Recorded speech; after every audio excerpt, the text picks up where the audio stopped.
वचन हुजूर महाराज सावरत जी के हैं, जो हमारी व्यास की पुस्तक सतमंत्र का भाग 2 में से है।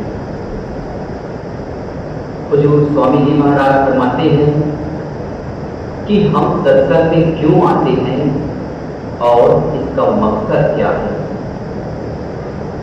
हम रोज रोज गुरबानी को सुनकर मालिक के साथ अपना प्रेम प्यार बढ़ाएं और हमारे में जो जो दोष है उन्हें छोड़ दें। मन मजिस्ट्रेट है, वह बता देता है कि तुझमें ये दोष है।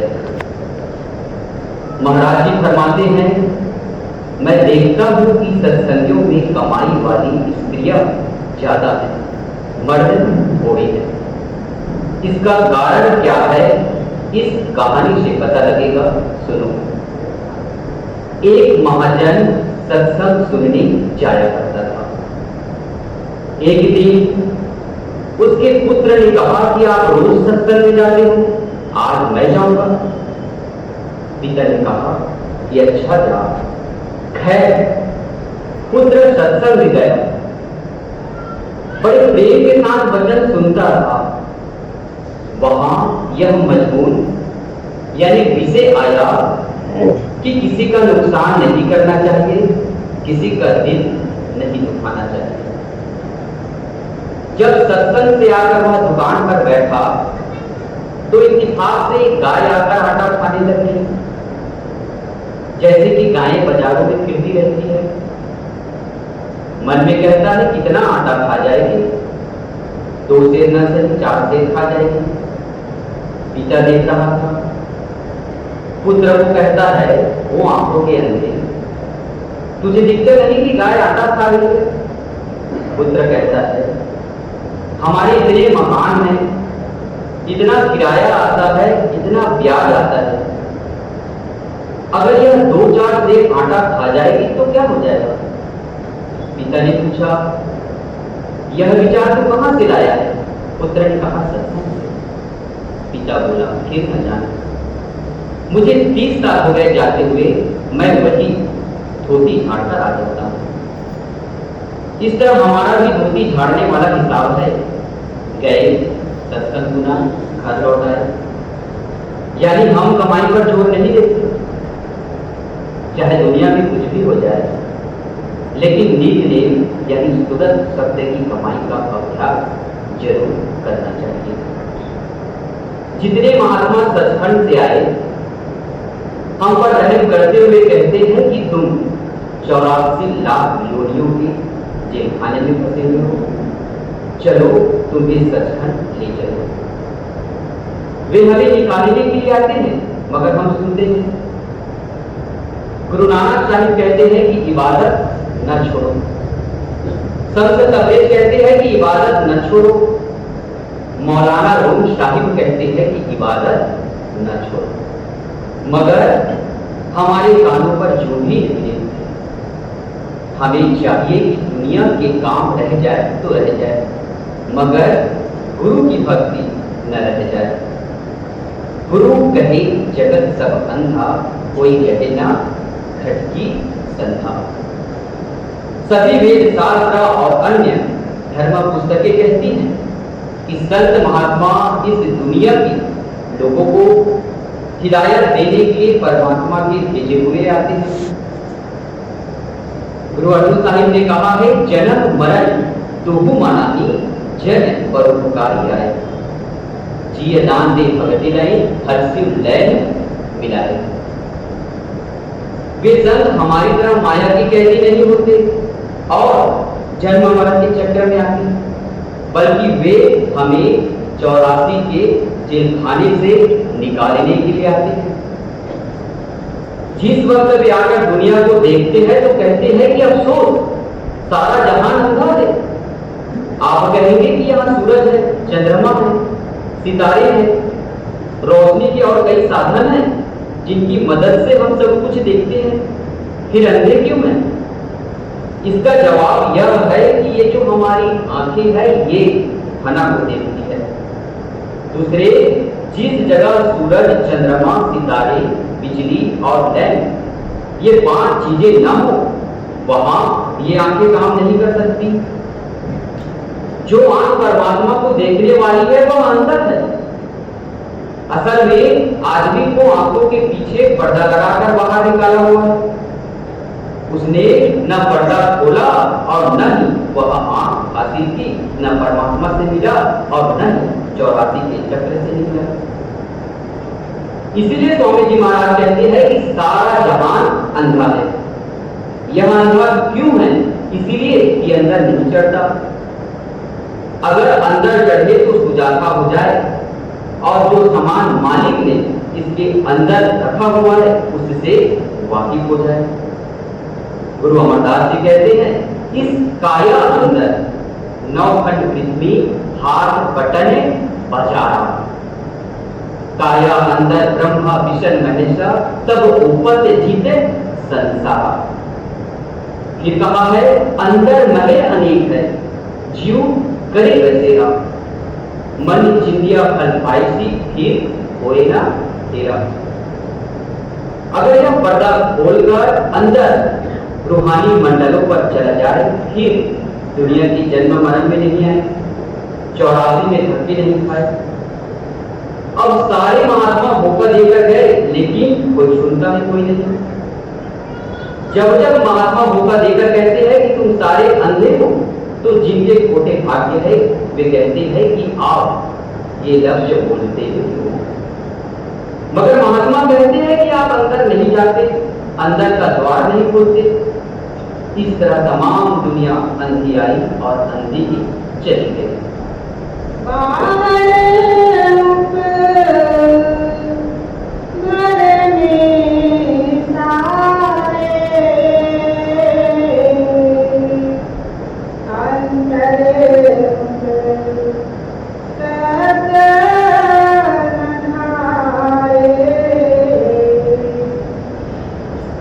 शब्द या आकाशवाणी जिसे आज सच जुबान सच भी कहते हैं वह नाम है। नाम लफ्ज नहीं है। नाम ना अरबी है, ना तुर्की, ना फारसी, ना अंग्रेजी, ना कोई और जबान।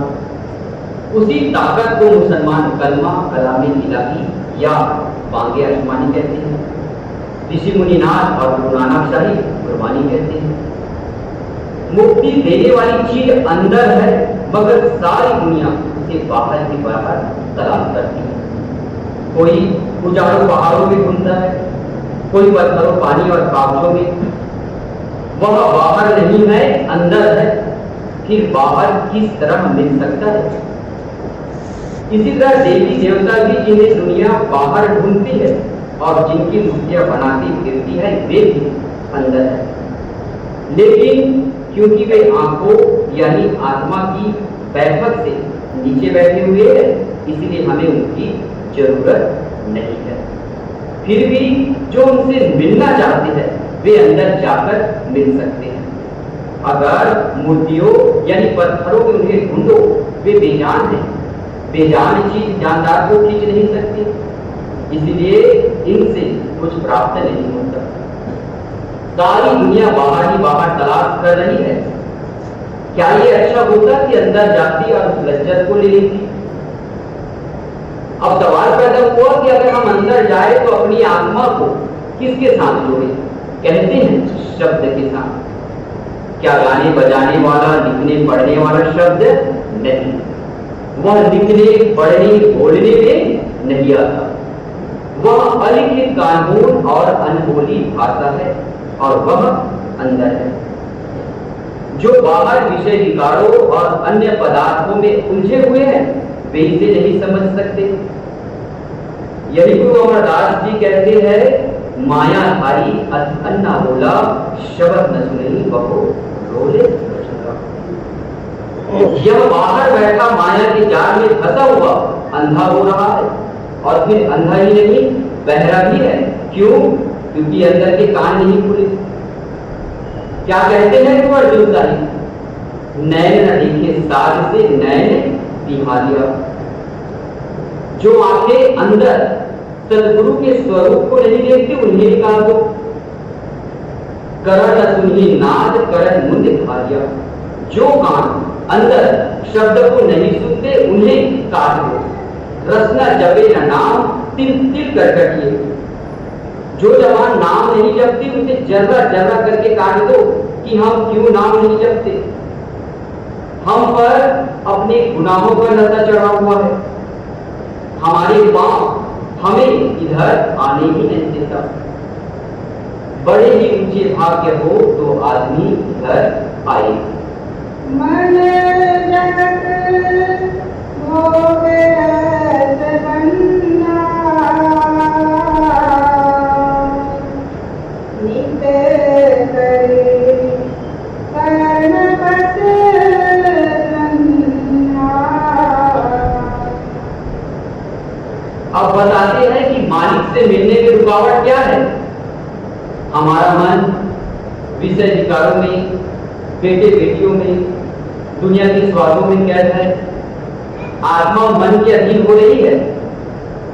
जिस तरह किसी राजा की लड़की को किसी महाराजा के साथ ब्याह करके महारानी बनना था, मगर उसने गंदगी साफ करने वाले नौकर को अपना पति बना लिया। अब उसके साथ गंदगी साफ कर रही है। फिर यह भी नहीं कि मन इतने पर सब्र करता, वह बेबस होकर इंद्रियों के वश में हो रहा है। जो इंद्रिय चाहती है उसे खींचकर ले जाती है, साथ ही मन खींचा फिरता है और उसके साथ आत्मा भी खींची हुई फिरती है। सारे खंडों ब्रह्मांडों के मालिक सतपुरुष की अंश आत्मा मन के काबू में आ गया। आगे मन इंद्रियों के वश में है। जो इंद्रिया चाहती है खींच कर ले जाती है। कान की इंद्रिया सुनकर क्या नहीं करती, आंख की इंद्रिया देखकर क्या क्या पाप नहीं करवाती। मन जड़ है, इंद्रिया भी जड़ है, मगर आत्मा चेतन है। कहते हैं यह कमीना और कंगाल वह राजा की लड़की, फिर यह अंदर क्यों नहीं जाती। मन इसे अंदर जाने ही नहीं देता। मन आत्मा का दुश्मन है और उसे दुनिया के भोगों रसों के वश में किए बैठा है। फिर यह दुश्मन आज का नहीं है, बल्कि करोड़ों जन्मों से हमारे साथ है। बहुत समय पहले काल भगवान ने एक बार 70 चौकड़ी युग और एक बार 64 चौकड़ी युग एक काम पर खड़े होकर भक्ति करती मालिक से रुबेली। उस दिन से रूह मन की कैद में है। काल भगवान की पूरी कोशिश है कि एक भी रूह सचखंड यानी मालिक की देश में न चली जाए। इसलिए रूहें प्राप्त करते ही उन्हें तन मन के पिंजरे में कैद कर दिया। जिस भी योनि में जाओ तन मन का पिंजरा शांत है। नरकों में जाओ तन मन शांत है, स्वर्गों में जाओ तन मन शांत है, कीड़े पतंगे हैं तो भी तन मन शांत है। जब तक हम अंदर पार ब्रह्म में नहीं जाते यह तन और मन का पिंजरा छूटता नहीं। अब हुजूर स्वामी जी महाराज कहते हैं कि जब तक आत्मा मन के वश में आ गई तो उसने भोगों और सांसारिक रसों में फंसा दिया। मन कोटि कोटि लज्जतों के जरिए कर्म करता और भोगता है। जिस तरह जमींदार के घर में जो अन्न के दाने हैं उसे वे ही खाना है, जो होएगा वही खाएगा। इसी तरह आदमी जो कर्म करता है अगली जन्म के लिए वे ही प्रारब्ध बन जाते हैं। उन्हें भोगेगा फिर कर्म करेगा, आगे फिर प्रारब्ध बन जाएंगे। कहते हैं यह सारी उम्र बाहर ही बाहर रहा, अंदर नहीं गया। हमने खुद ही कर्म किए और खुद ही उन कर्मों का जाल तान कर फंस गए। हमें यह भी पता नहीं कि वह कौन सा जाल है। संत बताते हैं कि आप बेटे बेटियों, कौमों, मजहबों, विषय विकारों और अन्य संसारिक व्यवहारों की जाल में फंसे हुए हो। जो जो हम इस जाल में अधिक फंसते गए हमारी बुद्धि जवाब देते गए। यहां तक कि अगर कोई महात्मा हम पर तरस खाकर इस महाजाल को तोड़कर हमें आजाद करना चाहते हैं तो हम उसके खिलाफ हो जाते हैं। तुम देखो गुरु नानक साहिब के साथ कैसा सलूक किया। जिधर जाते थे दुनिया उन्हें कुमारी कहती थी। एक गांव में लोगों ने तो उन्हें एक रात भी रहने नहीं दिया। आखिर गांव के बाहर एक ओढ़ी की कुटिया में रहे। कबीर साहिब के साथ जो कुछ हुआ वह आप जानते ही हो। हजरत मोहम्मद साहिब के दांत तोड़ दिए। फिर एक बार उन्हें 3 दिन तक कार यानी गुफा में भूखे प्यासे रहना पड़ा। संत कबीर की खाल खींच ली, मंसूर को सूली पर चढ़ा दिया। ऐसा ही व्यवहार कई फकीरों के साथ किया। वे महात्मा हमें हिदायत देने के लिए आते हैं, मगर हम मैंने गिरने वाले उनकी हिदायत की परवाह ही नहीं करते। यही कबीर साहिब कहते हैं, कबीर पापी भगति न भावई, हर पूजा न सुखा। पापी पुरुषों को हरि की पूजा अच्छी ही नहीं लगती। आगे कहते हैं, माखी चंदन बरहरे जह विघंत दह जाए। जिस तरह मक्खी कस्तूरी चंदन वगैरह खुशबूदार चीजों पर नहीं बैठती, बल्कि गंदगी पर सारा दिन भिन भिन करती रहती है, इसी तरह हमने विषय विकारों में फंसकर उम्र बर्बाद कर दी। वे हमें निकालने के लिए आते हैं, मगर हम उनके साथ दुश्मनी करते हैं। फिर वे क्या करें?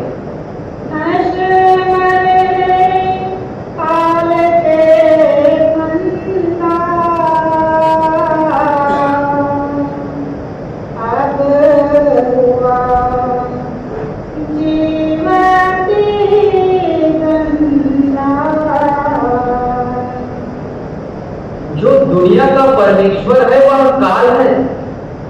जिसको दुनिया पूजती है वह इनको खाता है। इस पर्दे को संतों ने आकर उठाया। सारा संसार काल के जाल में है। संत जीवों को काल के जाल में से निकालने यानी बचाने के लिए आते हैं। आप देख लो आजकल जमाने की हवा कैसी बिगड़ी हुई है। एक ही देश के रहने वाला एक ही परमात्मा के पुत्र पर आपस में करोड़ों बेईमानियां बुराइयां कर रहे हैं। यह किसकी बेईमानी है? मन की। अगर परमात्मा को अंदर देखे तो क्या लोग खून करे? इस्लाम कहता है दाइमुल हम कातुल सजर और जाविय उले बकर, ये तीनों बख्शे नहीं जाते। एक राह चलते आदमी के पेट में छुरा घोपना, यह सब काल का जाल है। ये कौमें क्यों लड़ती है? ये मुल्क क्यों लड़ते हैं? इनके खोटे कर्म काल इन्हें बर्बाद कर रहा है।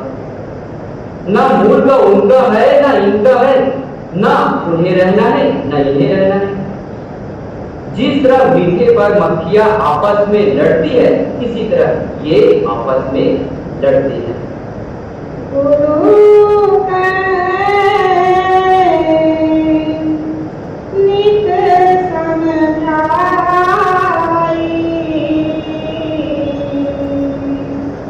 करे खोज सब हट जाई।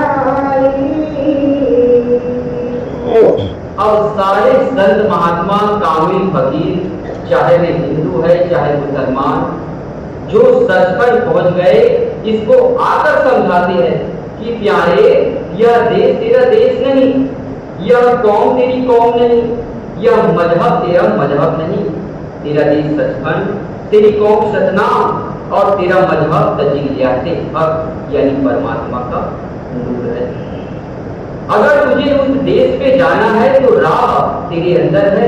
क्या कर? किसी महात्मा से नाम लेकर उसकी कमाई करता हुआ सूरज चंद्रमा और सितारे लांघकर ऊपर आ जा। आगे तुझे उस महात्मा का नूरी स्वरूप मिलेगा जो हर मंजिल पर तुम्हारे साथ जाएगा। महात्मा वह नहीं जो 2 लफ्ज बताकर अलग हो जाए, बल्कि जब तुम उनके पास जाएंगे तो वह कहेंगे कि हम हर मंजिल पर तेरे साथ हैं, तुझे गुरुधाम पहुंचाकर ही दम लेंगे। फिर वह यह नहीं कहते कि तू कौम छोड़, मजहब छोड़, बाल बच्चे छोड़। उनका उद्देश्य तो यह है कि अपने अपने अपने मजहब में रहो, अपनी अपनी कौम में रहो और अपने अपने कुटुंब में रहो और नाम जप कर पर्दा खोल लो, जीते जी मुक्ति हासिल कर लो और परमात्मा से मिल जाओ। फिर वह अपना बोझ किसी पर नहीं डालते बल्कि अपना बोझ आप उठाते हैं, फिर भी हमें उन पर यकीन नहीं आता। कहते हैं कि प्यारे तेरे अंदर गुरबानी कलामे इलाही हो रही है, तेरे अंदर वह गीत हो रहा है जिसे गुरु नानक साहिब ने आज सच जुगाड़ सच कहते हैं। अंदर चढ़ और उसे सुन, मगर हम इतना भी नहीं कर सकते। यह सुने न गुरु के कहना, बस खुदाई किए के नैना। अब कहते हैं कि यह गुरु की तालीम को सुनता ही नहीं। जो महात्मा सत्संग से आते हैं वे मुक्ति हासिल करने की तालीम देते हैं, जन्म मरण खत्म करने की दवा देते हैं, मगर यह उनकी तालीम को कबूल नहीं करता और इसके अंदर धंसती ही नहीं। अगर दवाई लाकर रक्त छोड़ो तो कोई फायदा नहीं है, अगर यह दवाई खाता तो असर होता और बीमारी चली जाती। फिर अंदर का पर्दा खुले तो किस तरह? गिरला कोई जीवाधिकारी,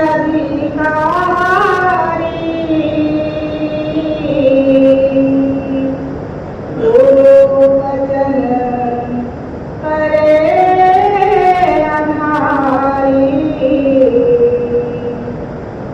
कहते हैं कि कोई बिरला ही भाग्यशाली जीव होता है जो संतों की संगति में आता है और उनका कहा मानता है। जिस पर मालिक की अति दया होती है वही संतों की संगति में आता है और नाम लेकर उसकी कमाई करता है। नहीं तो कौमों की कौमें, मजहबों के मजहब नाम को छोड़कर लफ्जों में उलझे हुए हैं, लेकिन लक्ष्य नाम नहीं है।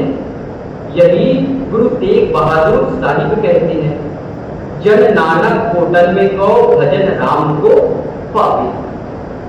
गुरु अर्जुन साहिब भी कहते हैं, जग में उत्तम कार्य बिरले कैके।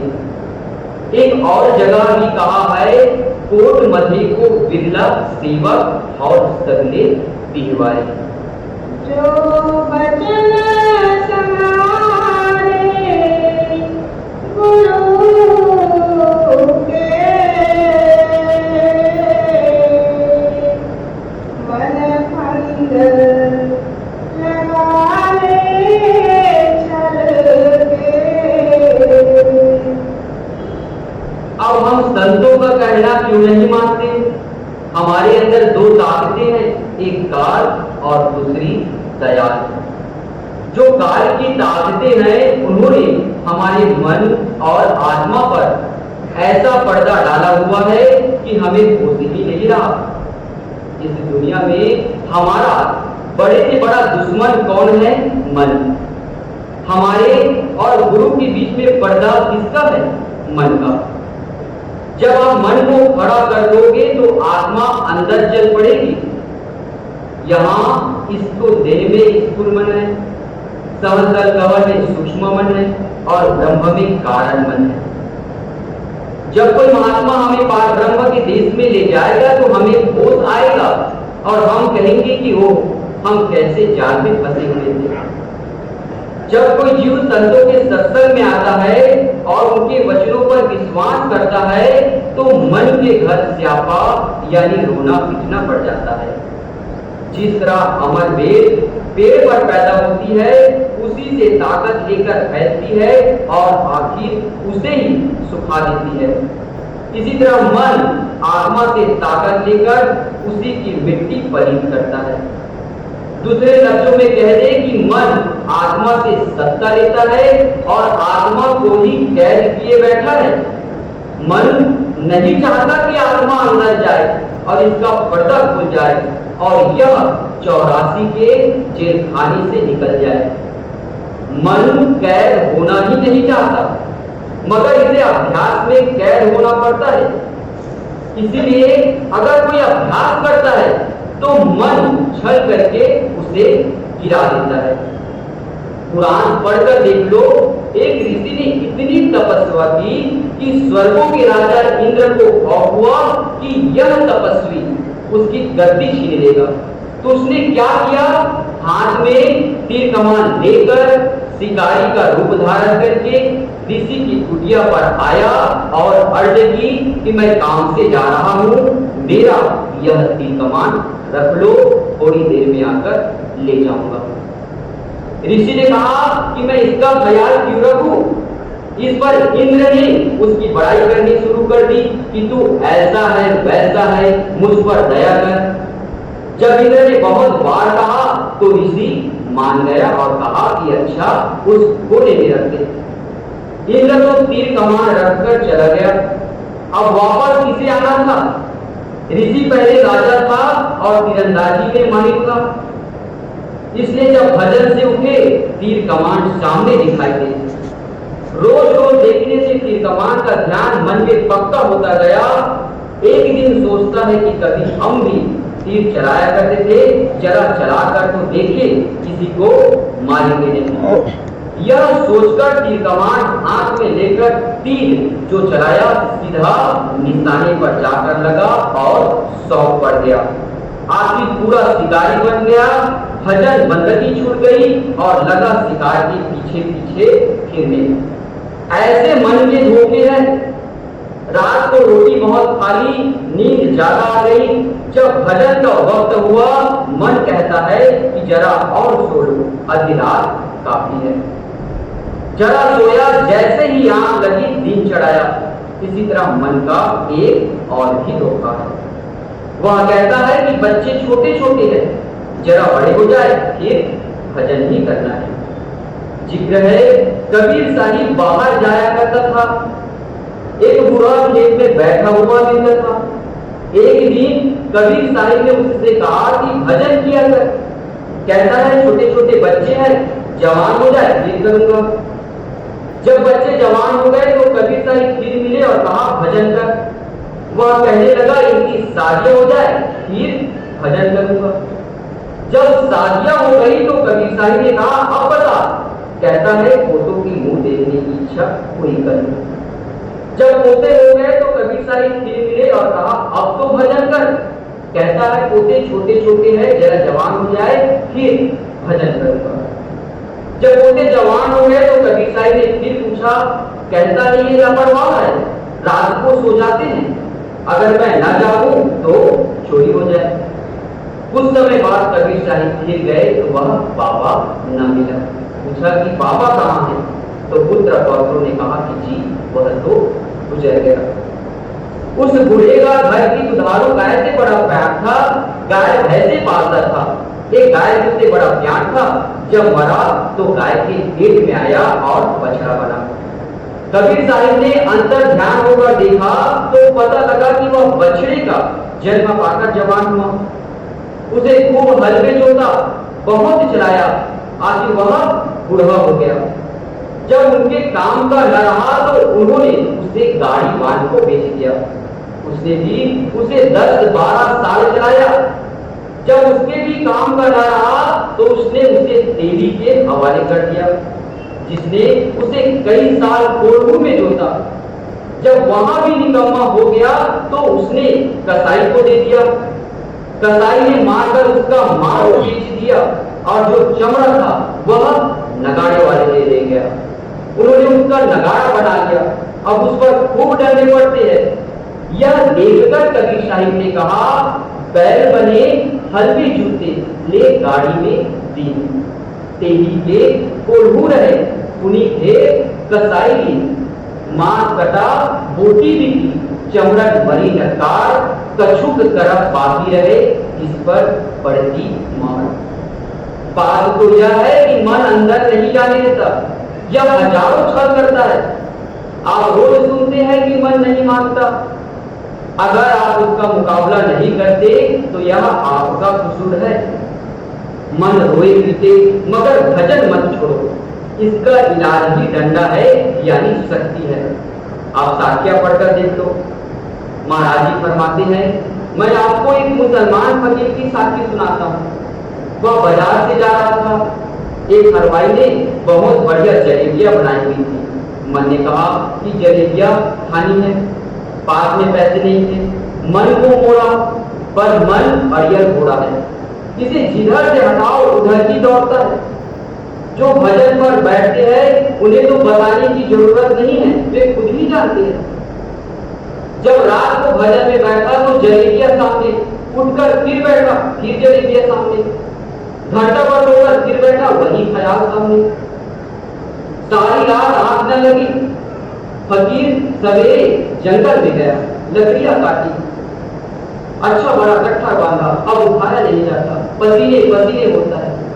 मन से कहता है कि तुझे जलेबियां खानी है। आगे किसी आदमी ने लकड़ियां उठवा दी, बाजार में ले आया।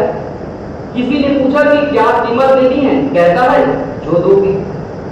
उसने 1 रुपया दिया। पुराने जमाने में रुपये की 3 सेर जलेबियां आती थी। महाराज जी फरमाते हैं, मैंने खुद आगरा में रुपये की 3 सेर के भाव से खरीदी है। इस तरह वह जलेबियां खरीदकर जंगल में ले गया। अब भूख पाव 1.5 पाव की और जलेबियां 3 सेर खाई। मन से कहा और खा, और खाई। अब और अंदर न जाए, शरीर ने कबूल न किया, कै यानी उल्टी हो गई। मन से कहा कि इस कै को खाओ, कै को खाया, फिर कै हो गई। 2-4 थप्पड़ मुंह पे मारे और कहा इसे फिर खा, फिर खाया, फिर कै हो गई। एक आदमी उधर से चला जा रहा था, उसे कहता है कि भाई ये जलेबियां ले जा। फकीर ऐसी सजा मन को देती है और महात्माओं ने इस तरह के उपाय किए हैं, मन के साथ बेशुमार झगड़े किए हैं।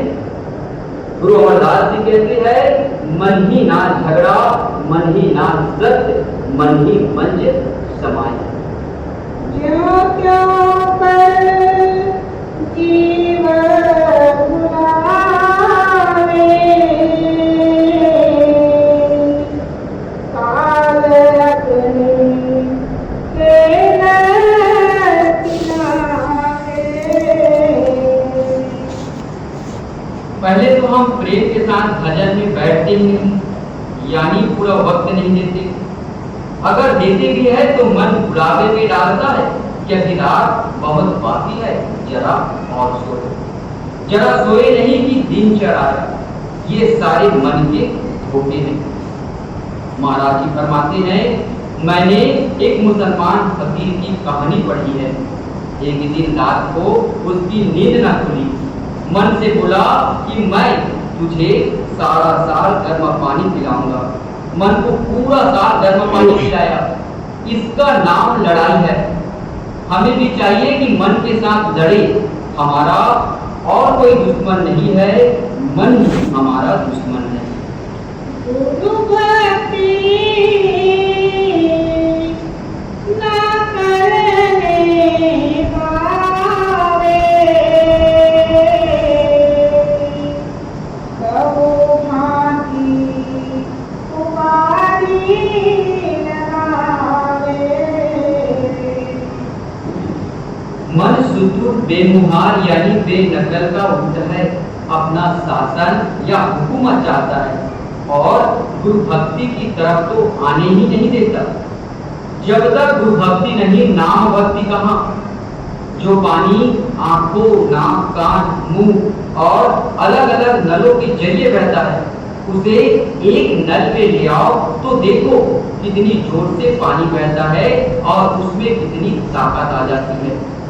जिस तरह एक कमांडर इन चीफ है, सारी फौज के सिपाही उसके पीछे है। अगर उसका हुक्म मानकर सभी सिपाही दुश्मन के साथ लड़े तो सभी कामयाब हो जाएंगे। अगर हर एक सिपाही अलग अलग लड़े तो सभी नाकामयाब होंगे। इसी तरह दुनिया में कई किस्म की भक्ति है, जैसे कौम भक्ति, देश भक्ति, पृथ्वी भक्ति। अगर हम इन सारी भक्तियों को छोड़कर एक गुरु भक्ति को अपना ले, यानी किसी महात्मा से राह लेकर अंदर चढ़ चले, तो हमारी मुक्ति हो जाए। जन्म मरण खत्म हो जाए। गुरु अर्जुन साहिब कहते हैं, गुरुदेव माता, गुरुदेव पिता, गुरुदेव स्वामी परमेश्वर। गुरु ही हमारी माता है और गुरु ही हमारा पिता है और गुरु ही हमारा परमेश्वर है। क्योंकि गुरु के सिवाय मौत के बाद हमारे साथ और कोई नहीं जाता। अगर दुनिया में भी हमारा कोई रिश्तेदार है तो वह गुरु है। बिना नाम मुक्ति नहीं और नाम गुरु से ही मिलता है। जब हम गुरु के सत्संग में बैठते हैं या नाम का सिमरन करते हैं या भजन पर बैठ कर उनको सुनते हैं तो मन कोई ना कोई रुकावट खड़ी कर देता है। जब रात को भजन के लिए जागते हैं तो कहता है कि अभी रात बहुत बाकी है, थोड़ा और सो लो, फिर बैठ जाएंगे, जरा लेटे नहीं कि दिन चढ़ाया। कभी नित्य होए धर्मावे, कभी हरि मन तन लावे। पहले तो मन विषय विकारों, राग रंग की चाटों और इंद्रियों के भोगों के स्वाद चखाता है। जो इनके काबू में आ गया वह तो गया, जो न फंसा उसके साथ दुश्मनी करके, लड़ाई करके या कुछ और करके भजन छुड़वा देगा। एक महात्मा एक दुकान पर खड़े थे। कुछ ख्याल आया, मन से कहने लगे, तेरी बड़ी तारीफ सुनी है, कुछ अपनी करतूत तो दिखा। मन कहता है देखनी है। एक आदमी वहां पर शहद बेच रहा था। उसकी मटकी में से अंगुली भरकर एक दीवार पर लगा दी।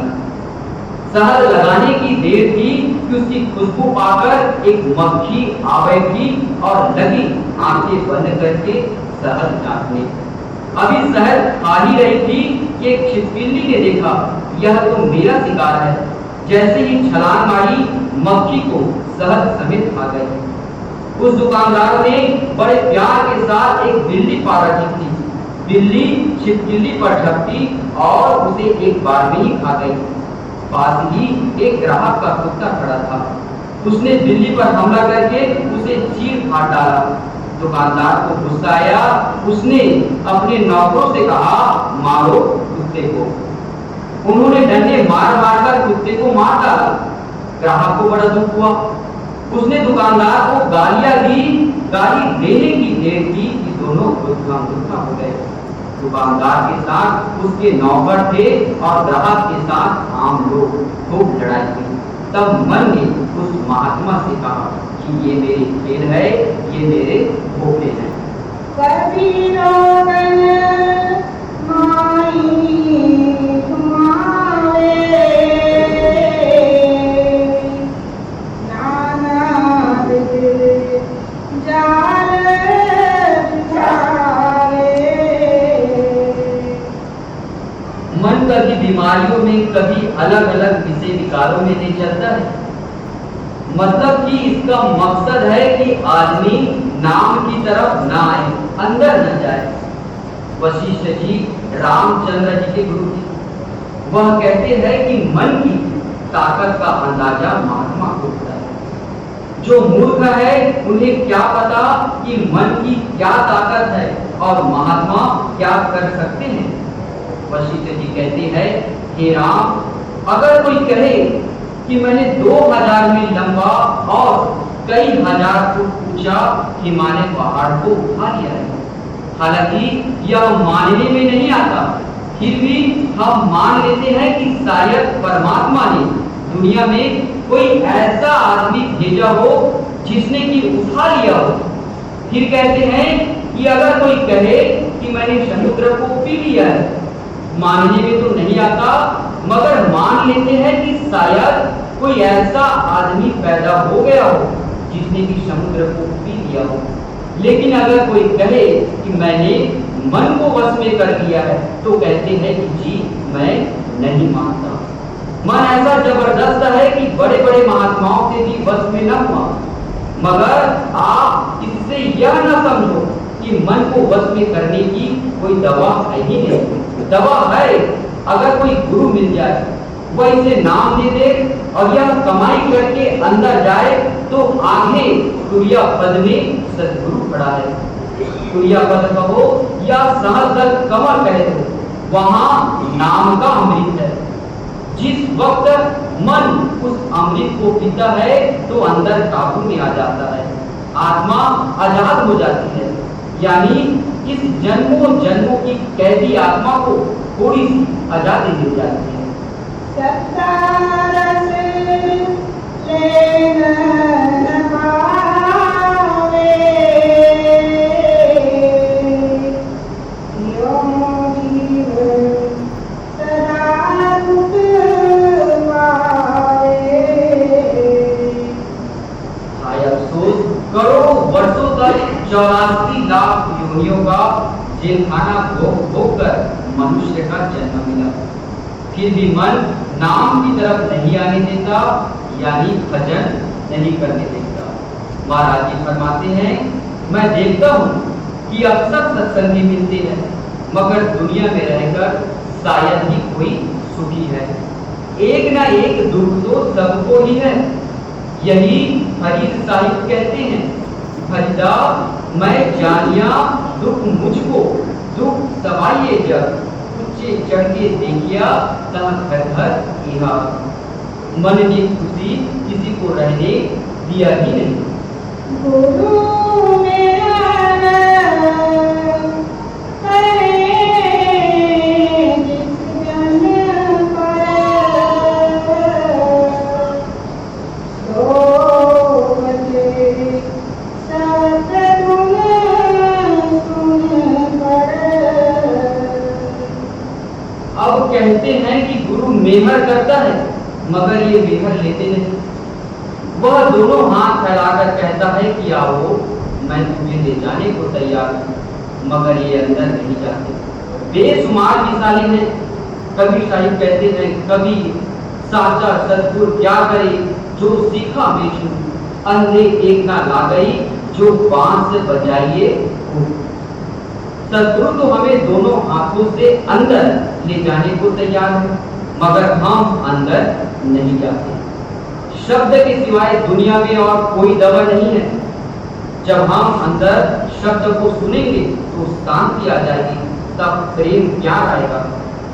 सभी महात्मा होगा देते हैं कि शब्द को सुनो। जिसने उस कलामे इलाही, कीर्तन या अनहद बाजे को सुना उसका मन काबू में आ गया। काम, क्रोध, आदि और इंद्रिया काबू में आ गई। अंदर रोशनी, नूर और तजल्ली पैदा हो गई। केवल वे ही बचे, बाकी सब मारे गए। तब गए सतरस जाची, फिरे गए न जग की आँची। अगर यह एक बार पर्दा खोलकर अंदर चला जाए और उस अमृत यानी नाम की लज्जत को ले ले, फिर इसको पकड़ने वाला कौन है? कोई नहीं। फिर न मन पकड़ सकता है और न ही इंद्रिया। एक कवि ने कहा है, एक समय वन में बसते मृगराज की नार ने केहर जायो, कै कारण पाली के हाथ चढ़ियो, उन लेकर खेली के संग लायो। एक बार एक भेड़े चराने वाले को एक शेर का बच्चा मिल गया। उसने उसे भेड़ों का दूध पिला पिलाकर पाल लिया। भूल गयो कुल के पराक्रम, सो हंडू भयो हरि दूब चरायो। सुंदर ऐसे ही आत्मा संग शरीर के आप बुलाएंगे जीव कहायो। शेर का काम है शिकार करना, मगर वह भेड़ों के साथ रहता, भेड़ों का दूध पीता और गंदगी आदि खाता। संयोग से एक शेर आ गया। उसने देखा कि यह शेर का बच्चा है। सोचने लगा कि यह शेर होकर भेड़ों के साथ चलता है, बड़ी हैरानी की बात है। धीरे धीरे वह उसके पास गया और कहा कि देख तू शेर है। शेर का बच्चा कहता है नहीं, मैं भेड़ हूं। शेर उसे नदी के किनारे ले गया और कहा पानी में देख, तेरी और मेरी शक्ल एक जैसे है कि नहीं? उसने कहा शक्ल तो एक जैसी है।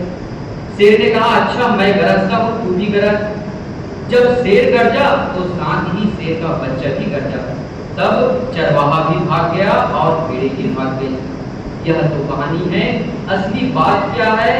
जब इसको कोई गुरु मिला, उसने कहा कि तू आत्मा है और परमात्मा की अंश है, तू अंदर जाकर अपने आप को देख और परख। जब हम अंदर जाते हैं तो रोशनी या प्रकाश हो जाता है, हमें समझ आ जाती है, असलियत प्रकट हो जाती है कि हम कौन हैं। संत जब जब संसार में आए यही मौका देते रहे कि अगर तू जन्म मरण के चक्र से बचना चाहता है तो क्या कर, तेरे अंदर नाम है, 9 दरवाजे छोड़कर अंदर 10वीं गली खोल।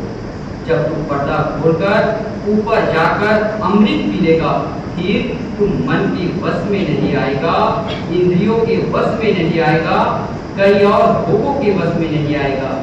मन जैसा हमारा और कोई दुश्मन नहीं, लेकिन अगर एक बार इसे वश में कर ले और यह अंदर की लज्जत को ले ले तो इसके जैसे वफादार नौकर भी और कोई नहीं है। जिस तरह आत्मा सत्पुरुष से बिछड़ी हुई है, इसी तरह मन भी यानी ब्रह्म से बिछड़ा हुआ है। यह ब्रह्म का अंश है, कोई छोटी चीज नहीं।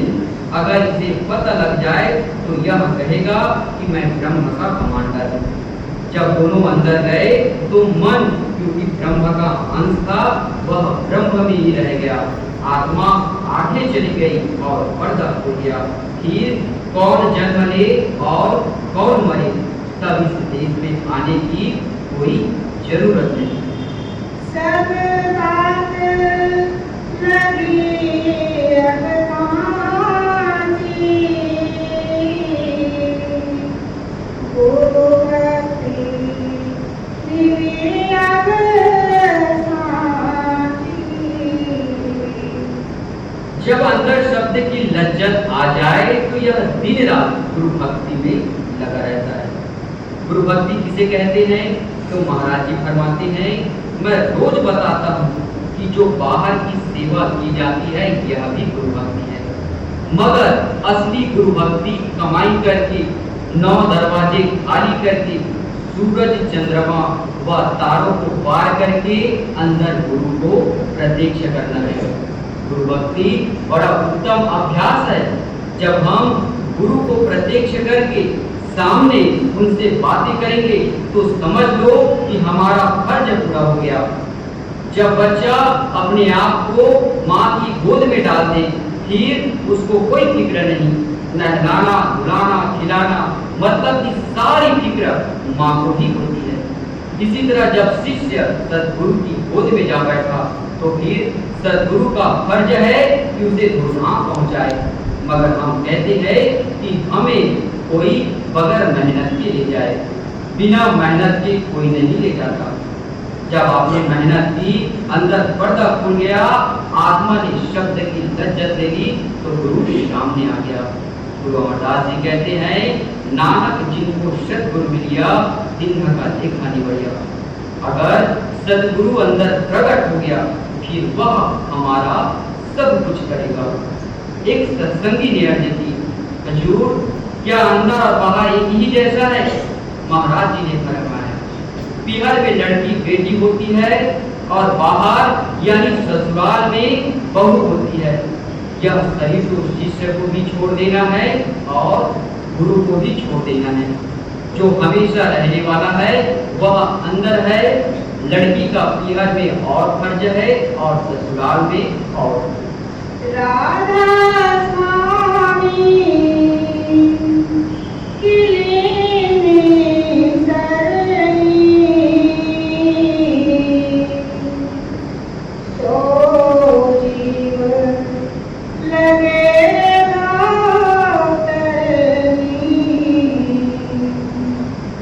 जब इसने सदगुरु की शरण ले ली, अपने आप को सदगुरु के हवाले कर दिया तो समझ लो कि इसने अपना फर्ज पूरा कर दिया। आगे सदगुरु का फर्ज है वह अपने देश ले जाएगा। सब बात लगी अब सांची, वो भक्ति मिली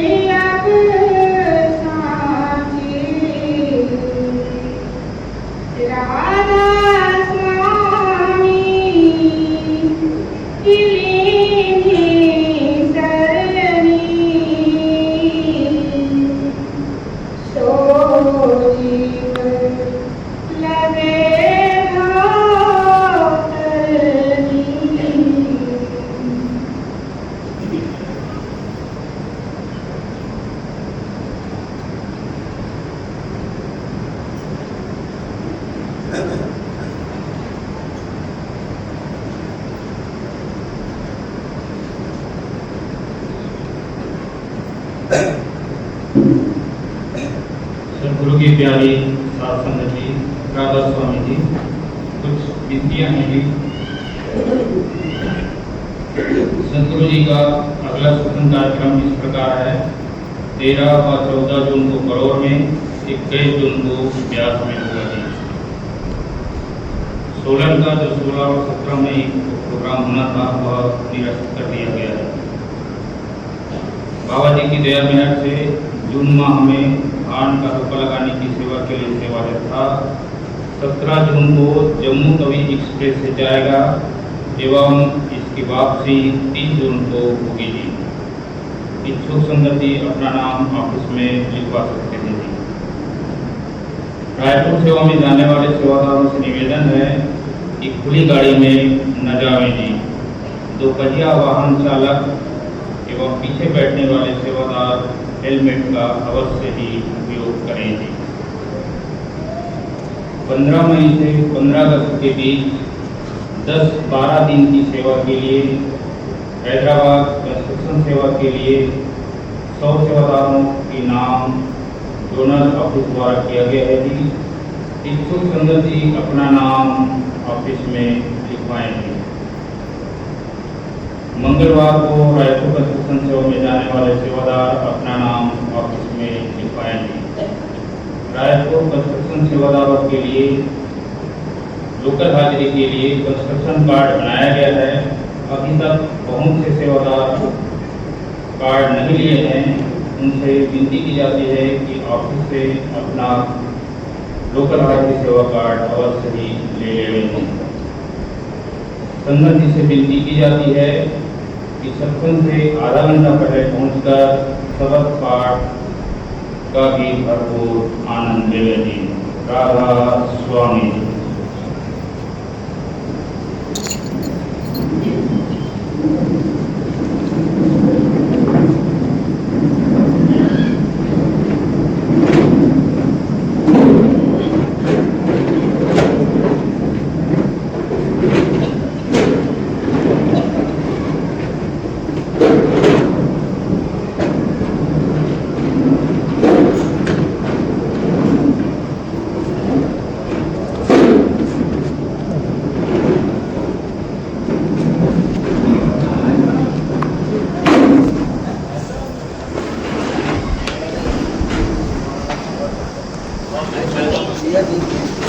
लाइक